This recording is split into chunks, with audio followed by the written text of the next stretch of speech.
그 다음에 내가 좋아하는 주식이 하나 있어. 저도 아는 그 메디톡스요? 너도 알아. 저도 저 회사를 애용합니다. 아, 네. 지금 무조건. 메디톡스 무슨 회사죠? 보톡스. 아, 보톡스요? 너무 유명한 회사죠. 휴림노보. 내가 사랑하는 휴림노보.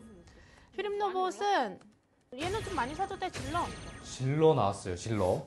이게 이유 없이 질리는 건 안 되거든요, 사실. 뭐 로봇주 사실 지금 굉장히 주목할 만한 섹터긴 한데. 대한항공 10개. 대한항공 10개.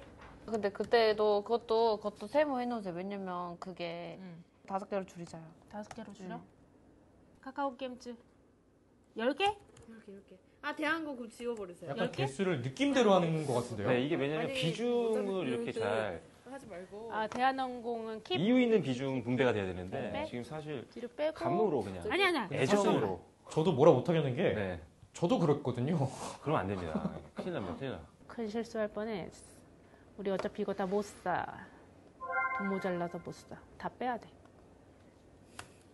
이게 사실 돈이 부족해. 이거를 계산해보고 하는 경우도 그쵸. 있는 것 같아요, 지금. 네. 그 말은 내가 지금 만약에 100만 원이 있으면 10만 원, 10만 원, 10만 원, 10만 원에서 10종목을 사겠다. 그러면 만약에 4만 5천 원짜리면 딱 2주밖에 못 산다는 걸 딱 직감적으로 그쵸, 알아야 그쵸. 되는데 네. 지금 그냥 감각으로 그냥 하다 보니까 이게 분산 투자가 아니에요, 이거는. 아, 그냥 무조건 여러 개 산다고 분산 투자는 아닌 거고. 애정 분산 투자죠. 이게 여기가 주식은 애정으로 올리는 게 아니죠. 회사의 그쵸. 어떤 기술이나 실적으로 가는 거기 때문에. 이유 있는 애정이어야겠죠. 네, 맞죠. 지금 무조건 사고 싶어. 나 사고 싶어. 사게 해줘.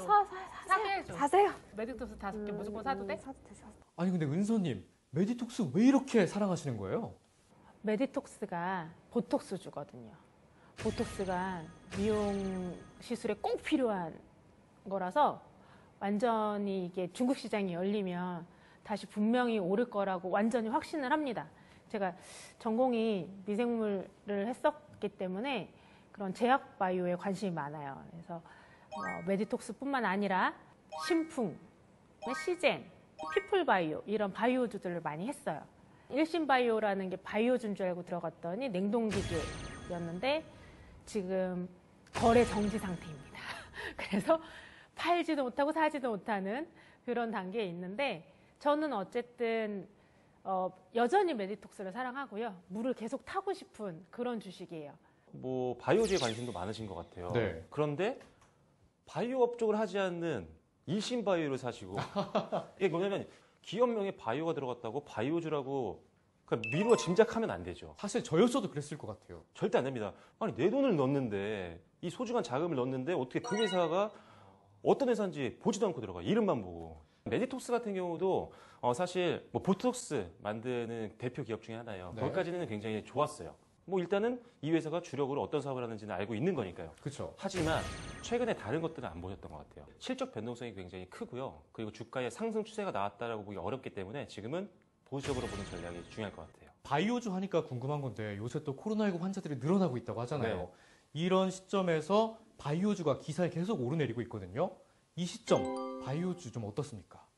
코로나 백신이라든지 치료제 관련된 국내 기업들에 대해서 관심을 가지고 있는 분들이 많은 것 같아요. 그런데 이미 글로벌 제약 바이오 기업들이요, 코로나 관련된 치료제나 아니면 이런 백신 백신 같은 경우는 이미 독점을 다 해버리고 있어요. 이미 다 만들어서 우리가 맞은 백신 전부 다 해외 미국 브랜드잖아요. 거예요. 그죠? 그 말은 뭐냐면 이미 해외가 다 장악을 하고 있기 때문에 우리나라에 있는 코로나 백신이라든지 이런 치료제 관련된 종목들은 일단은 보수적으로 보시는 게 좋을 것 같고요.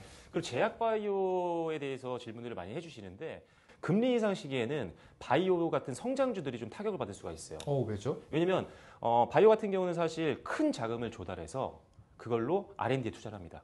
기술 개발에 투자를 하죠. 네. 그래서 기술을 개발하면 뭐 해외에 수출하거나 이런 것들로 이제 사업을 영위하는 기업들인데 일단은 금리 인상하게 되면 자금 조달에 타격을 받을 수밖에 없거든요. 그렇죠. 그리고 이자 비용도 굉장히 커질 수밖에 없고 그래서 바이오 업종에는 좀 안 좋은 영향을 줄 수가 있다 이렇게 말씀을 드리겠습니다. 네. 근데 아시다시피 요새 주식시장 너무나 어렵잖아요. 네. 그렇다고 빠져나오기에는 월급만으로 돈을 벌기는 어려운 세상이고 그렇죠. 이런 상황에서 시장을 뛰어넘어서 수익을 얻을 수 있는 네. 이런 것들이 좀 있을까요? 지금 시장에서 가장 유망하다고 지금 전망을 하고 있고 평가를 받고 있는 섹터를 공략하는 게 좋습니다.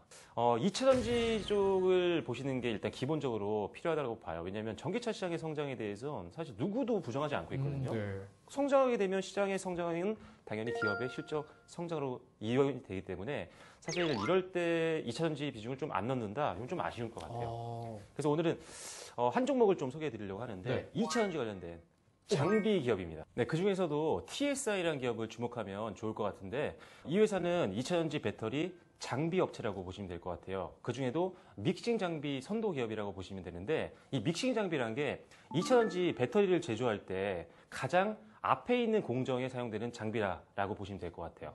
동종업계, 경쟁업체 대비해서 상당한 차별화된 강점을 갖고 있는 기업이 바로 이 회사다라고 보시면 됩니다. 두 번째 투자 포인트가 뭐냐면 글로벌 기업들의 러브콜을 계속 받고 있다는 거예요. 오, 선택을 받은 거군요. 인기가 엄청 많은 회사예요. 예를 들어서 LG 에너지 솔루션과 그리고 GM 있잖아요. 오. 제너럴 모터스. 이 두 회사가 합작 법인을 만들었어요. 배터리 때문에. 오. 이 회사에 장비를 납품을 합니다. 와, 그런 대기업, 글로벌 기업에도 네. 납품하는 그런 회사군요. 그리고 이제 또 LG 에너지 솔루션이 현대차와 네. 그리고 인도네시아에 있는 기업과 또 배터리 합작사를 설립을 했는데 또 이 회사를 선택합니다. 첫 번째도 이 회사, 두 번째도 이 회사를 선택했다는 거예요. 그 이유가 뭐겠어요? 그만큼 유망하고 기술도 좋고 하니까 그러겠죠. 그렇죠. 그 회사의 장비가 그만큼 기술력이 있고 생산력이 뛰어나고 효율성이 좋고 여러 기업들이 이 회사를 선택했던 이유가 분명히 있다는 거예요. 이 회사의 세 번째 투자 포인트를 보면 지금까지도 실적이 굉장히 잘 나왔는데 앞으로도 실적이 굉장히 더 잘 나올 것 같다. 전망이 좋다. 네, 실적 전망이 굉장히 좋다라는 네. 부분이에요. 이 회사의 1분기 실적을 보면요. 전년 동기 대비해서 무려 400% 이상. 400%요? 네, 엄청나게 증가를 했고 영업이익 같은 경우도 사실 흑자 전환에 성공을 했어요. 그래서 본격적으로 이제 턴어라운드가 나오는 회사라고 보시면 되고 특히나 이제 1분기 때 네. 수주 잔고를 보면 한 900억 원대예요. 수주 잔고는 말 그대로 어떤 회사와 계약을 했을 때 계약금의 합산이라고 보시면 돼요. 그래서 수주 잔고가 쌓이는 기업은 결국 실적이 잘 나올 수밖에 없는 거죠. 자, 여러분 이렇게 돈 버는 섹터 따로 있습니다. 궁금하신 분들은 카카오톡 채널에서 852 검색해 주시고 친구 추가해 주세요.